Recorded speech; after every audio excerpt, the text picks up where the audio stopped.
ومن أراد الغنى فالقناعة تكفيه، ومن لم يكفه شيء من هذا فالنار تكفيه. وأشهد أن سيدنا وحبيبنا وعظيمنا وإمامنا وقدوتنا محمد رسول الله الذي بلغ الرسالة وأدى الأمانة ونصح الأمة ومحى الظلم وكشف الله به الغمة وجاهد في الله حق جهاده حتى أتاه اليقين.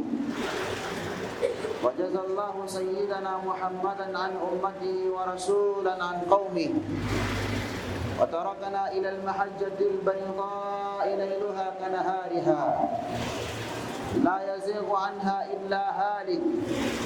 وصلوات ربي وتسليماته عليك يا رسول الله، يا من أتيت إلى حياة مبشرا وطلعت في الأكوان بدرا نيرا وبعثت في القرآن فينا هاديا. إن الله وملائكته يصلون على النبي يا أيها الذين آمنوا صلوا عليه وسلموا تسليما. اللهم صل على سيدنا محمد صلاة تخرجنا بها من ظلمات الوهم وتكرمنا بنور الفهم وتوضح لنا ما أشكل حتى يفهم، إنك تعلم ولا نعلم وأنت علام الغيوب. أما بعد، فيا عباد الله، أوصيكم أولا بتقوى الله عز وجل وطاعته، ولقد فاز للمتقون، حيث يقول المولى سبحانه وتعالى: إن للمتقين مفازا حدائق وأعنابا وكواعب أترابا.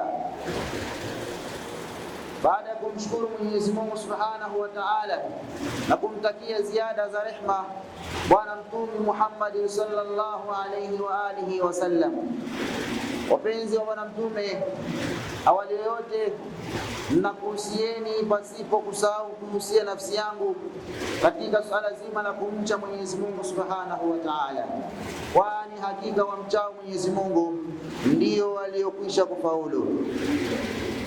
Ndugu zangu, ikiwa tupo kwenye nusu ya pili ya mfungo huu wa Ramadhani, ikiwa tunamalizia nusu ya pili ya mwezi huu mtukufu wa Ramadhani, ndugu yangu Muislamu, umepiga hatua namna gani juu ya kumwabudu Mola wako na kumtaka msamaha na kutaka rehma na fadhila kutoka kwa Allah Subhanahu wa Ta'ala? Wapenzi wa Bwana Mtume Muhammad, ikiwa tumo ndani ya nusu ya mwisho ya mfungo huu wa Ramadhani, umefanya ihsani gani kwa ndugu jamaa na marafiki wanaokuzunguka nao ambao wamo katika ibada hii ya mfungo wa mwezi wa Ramadhani?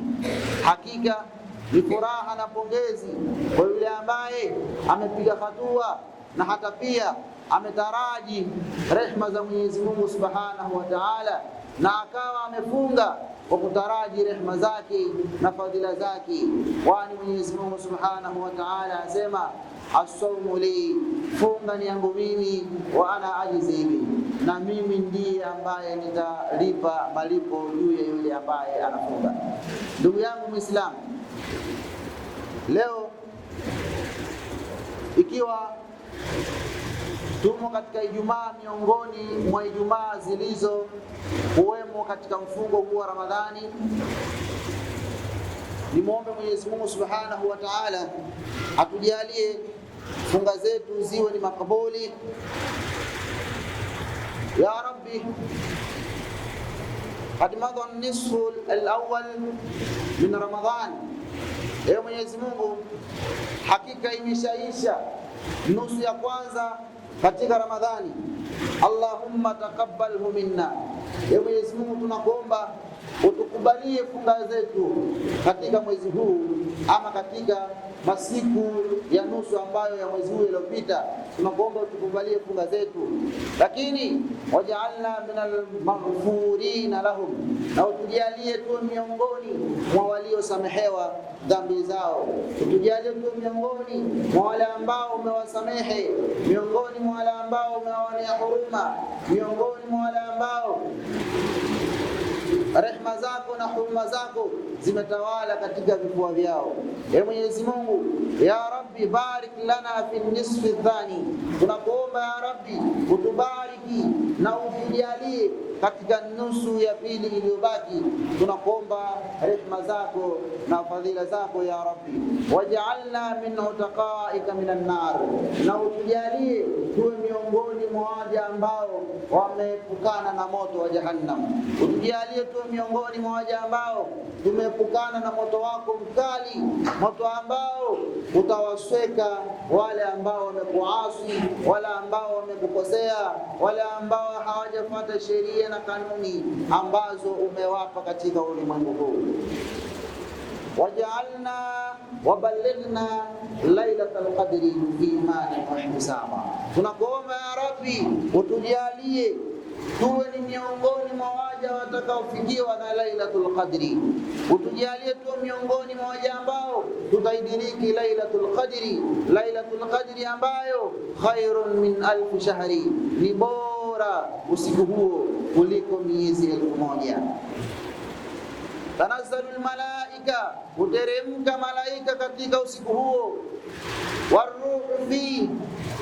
waruhu fiha, na ruh akiwemo malaika, ruh akiwemo Jibril alayhi wa ala nabiyina salatu wassalam, akiwemo malaika huyu yumo katika usiku huo, biidhni rabbihim min kulli amri, wa idhni ya Mola wao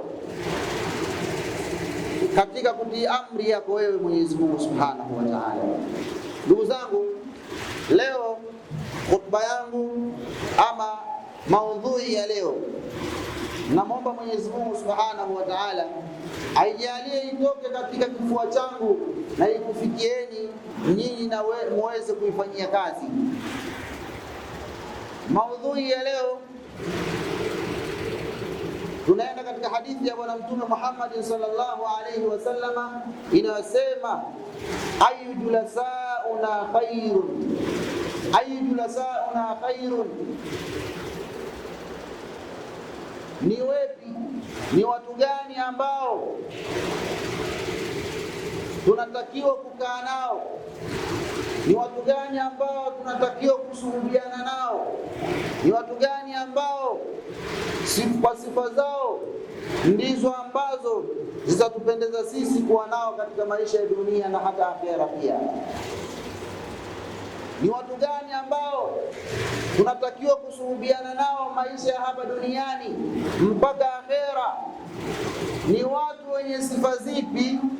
Ni watu wenye sifa zipi ambazo sifa hizo zitatupelekea sisi kumcha Mwenyezi Mungu Subhanahu wa Ta'ala, lakini pia kuipata pepo na radhi za Mwenyezi Mungu Subhanahu wa Ta'ala. Mmoja kati ya masahaba walimfuata Bwana Mtume Muhammad sallallahu alayhi wasallam, wakamuuliza swali hili ambalo walimuuliza Bwana Mtume Muhammad, ndiyo unwani ya khutba yetu ya leo. Swali ambalo walimuuliza Bwana Mtume Muhammad sallallahu alayhi wasallam, walimuuliza kumwambia, ya Rasulullah, ayu julasauna khairu, ni yupi ambaye atatufaa sisi katika vikao vyetu, atakuwa mbora kwenye maisha yetu, tukasuhubiana naye akawa ni rafiki yetu mkaribu kwetu, na sisi tukapata kustafidi kutoka kwake, na faida tutakayoipata itusaidie hapa duniani mpaka akhera. Mtume Muhammad sallallahu alayhi wasallam alianza kumtajia wa kwanza, wa pili, wa tatu na wengineo. Mtu wa kwanza tumsome. Mtu wa kwanza, man dhakkarakumullah ru'yatahu, man dhakkarakumullah ru'yatahu, man dhakkarakumullah ru'yatuhu, mtu ambaye ukimtizama, mtu ambaye ukimwangalia unamkumbuka Mwenyezi Mungu Subhanahu wa Ta'ala. Mtu ambaye ukimuona tu unamkumbuka Mwenyezi Mungu Subhanahu wa Ta'ala. Ukimtizama macho yako, ukimtizama yule mtu, tayari akili zako na fikra zako zinakurudisha kwa Mwenyezi Mungu Subhanahu wa Ta'ala. Tayari unaona kwamba Mwenyezi Mungu ni mkubwa.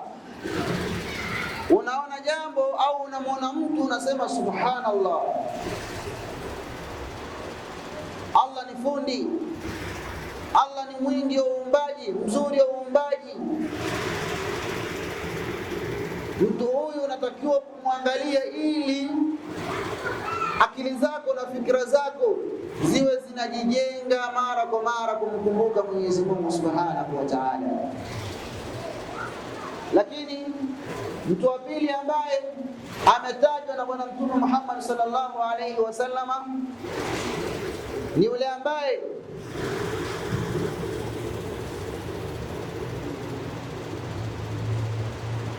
wazada fi ilmikum mantiquhu, wazada fi ilmikum mantiquhu, yule ambaye mazungumzo yake, matamko yake, maneno yake yanakuwa ni sehemu ya elimu yenu kuzidi. Maana mtu ambaye akizungumza, ukipiga naye story au mazungumzo ya aina yoyote, lakini kwenye yale mazungumzo anayesema au anayazungumza unazidisha kitu katika elimu yako. Wazada fi ilmikum mantiquhu, na inazidi elimu yenu au elimu yako kwa kuzungumza kwake. Na ndio maana leo umma umekuwa ni kusafiri na porojo, maneno ambayo hayana miguu wala kichwa ndio maneno ambayo yanaenda viral, ndio maneno ambayo yana trendi. Leo tunaona katika media mbalimbali mtu akiongea maneno ambayo hayana faida yoyote, ili mradi tu watu wamecheka. Haya ndio yanaonekana maneno ya maana. Lakini posti ujumbe ambao unazungumza kuhusiana na mtume na Mwenyezi Mungu, ujumbe ambao unamzungumzia Mwenyezi Mungu na mtume Muhammad sallallahu alaihi wasallam, ujumbe huo wala hautoenda viral kwa wakati, watu watapita na kuendelea na habari zao. Kwa hiyo maneno ya vituko ndio maneno ambayo yamekuwa ya maana, na sio maneno ambayo yanazidisha elimu za watu, yanazidisha sehemu katika elimu za watu. Maneno hayo yamekuwa wala hayana maana. Leo ukitaka uonekane duniani au dunia ikutambue, dunia ikujue, posti ujinga au tambulikwa taarifu yako ijulikanwe kwa uhuni au upumbavu au maneno ya hovyo, tayari wewe kwa wakati mchache sana au kwa muda mchache sana utaenda viral, utatrendi kila mahala. Lakini posti ujumbe wa maana ili watu wazidi elimu katika elimu walizokuwa nazo, wazidishe kitu katika elimu zao, wala ujumbe wako hautokuwa na maana yoyote. Ndio tumefikia hapo. Lakini Mtume Muhammad sallallahu alayhi wasallam akaendelea kusema, wadhakkarakumul akhirah amaluhu, wadhakkarakumul akhirah amaluhu, na yule ambaye anakukumbusheni akhera, na yule ambaye mambo yake, matendo yake yanakufanya wewe ukumbuke akhera, vitendo vyake anavyovifanya vikufanye wewe ukumbuke akhera, hao ndio watu wa kuwa nao karibu. Hao ndio marafiki wa kuwa nao karibu. Hao ndio watu wa kuwaweka karibu ili dunia yako istawi na hata pia akhera ukapate salama mbele ya Mwenyezi Mungu Subhanahu wa Ta'ala.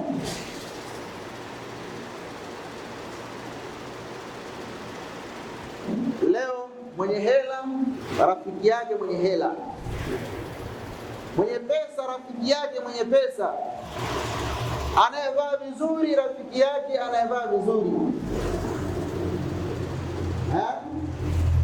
mwenye akili rafiki yake mwenye akili.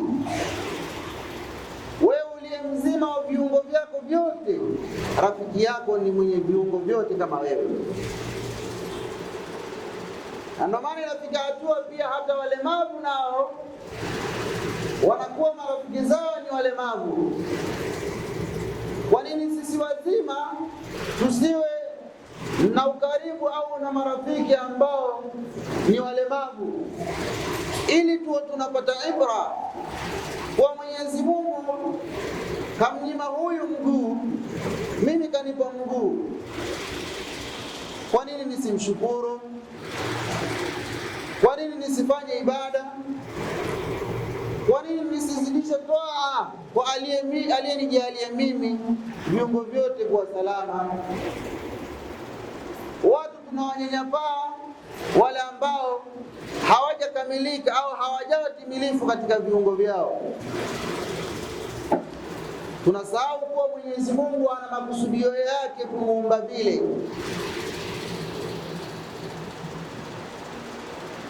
Ukiona mwanadamu hana kiungo kimojawapo kati ya vile ulivyo navyo wewe,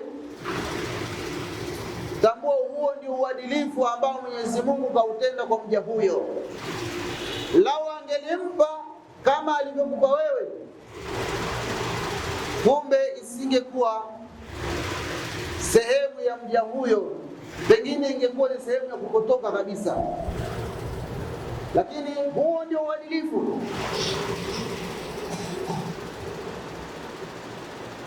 Alladhi khalaqaka fasawwaka fa'adalak, ambaye amekuumba wewe, fasawwaka, akakuweka sawa sawa, kila kitu akakiweka mahali pake, kila kitu akakiweka sehemu ambayo inastahili kwako wewe uliyeumbwa hivyo. Fa'adalak, akakufanya kuwa mwadilifu. Huo ndio uadilifu ambao Mwenyezi Mungu amekupa kulingana na hiyo hali ulionayo, ndugu yangu Muislamu. Tuwe na marafiki hao, tuwe na ukaribu na hao watu ambao tumewasoma leo hapo. Lakini ukisoma hata katika Qur'ani,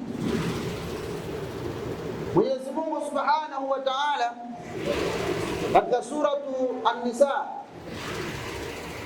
Allah Subhanahu wa Ta'ala anasema, وَمَنْ يُطِعِ اللَّهَ وَرَسُولَهُ فَأُولَئِكَ مَعَ الَّذِينَ أَنْعَمَ اللَّهُ عَلَيْهِمْ مِنَ النَّبِيِّينَ وَالصِّدِّيقِينَ وَالشُّهَدَاءِ وَالصَّالِحِينَ وَحَسُنَ أُولَئِكَ رَفِيقًا. ukweli wa mambo, ukweli wa mambo ulivyo. Ndugu yangu Muislamu, ukubali usikubali, yule ambaye anamtii Mwenyezi Mungu Subhanahu wa Ta'ala na mtumewe Muhammad sallallahu alaihi wasallam, hao wawili hao wanamtii Mwenyezi Mungu na mtume Muhammad sallallahu alaihi wasallam, wapo pamoja, lakini pia wapo pamoja na wale ambao an'ama Allahu alaihim, Mwenyezi Mungu amewaneemesha miongoni mwao, minan nabiyina, manabii, wasiddiqina, na wale ambao ni wasema kweli, wale ambao wanaongea maneno yaliyonyoka, sio wale ambao wanapindapinda. Wasiddiqin, na wale ambao kauli zao ni za kweli, kauli zao ni za haki.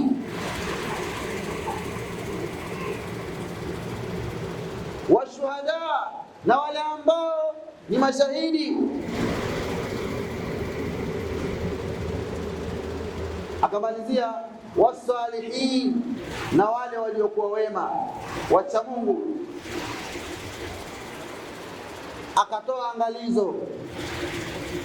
Akatoa angalizo pale chini, akamalizia kwa kusema wa hasuna ulaika rafiqa, na uzuri ulioje kuwa pamoja na watu kama hao, na uzuri ulioje wa kuwa na watu kama hao ambao wapoje, amanu, wamemwamini Mwenyezi Mungu, wamemtii Mwenyezi Mungu, wa rasul, na mtume Muhammad sallallahu alayhi wasallam, fa ulaika ma'a alladhina an'ama Allahu alayhim, basi hao wamo pamoja na wale ambao Mwenyezi Mungu amewaneemesha. Wamelioneemeshwa wakina nani? Minan nabiyina, katika mitume, wasiddiqin, na wasema kweli, washuhada, na waliokuwa ni mashahidi, wasalihina, na waja wema au wacha Mungu. Akatoa pale tambihi, wa hasuna ulaika rafiqa, uzuri ulioje ukawafanya hao wakawa ndio marafiki zako.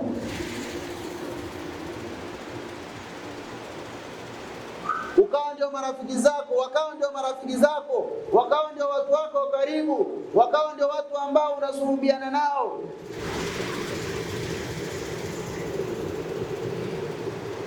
Lakini hii ishu ya kuwa na ukaribu au urafiki na watu wa kweli, watu ambao maneno yao sio porojo zenye ambazo zinapoteza watu, sio porojo ambazo zinagombanisha watu, zinafitinisha watu. Hizi taarifa za ukweli katika Qur'ani, Mwenyezi Mungu Subhanahu wa Ta'ala anazizungumza mara nyingi sana katika Qur'ani, akianza na mitume. Katika suratu Maryam, Mwenyezi Mungu Subhanahu wa Ta'ala anasema wadhkur fil kitabi Ibrahima innahu kana siddiqan nabiyya, innahu kana siddiqan nabiyya. Nabii Allah Ibrahim, hakika yeye alikuwa ni mkweli nabii.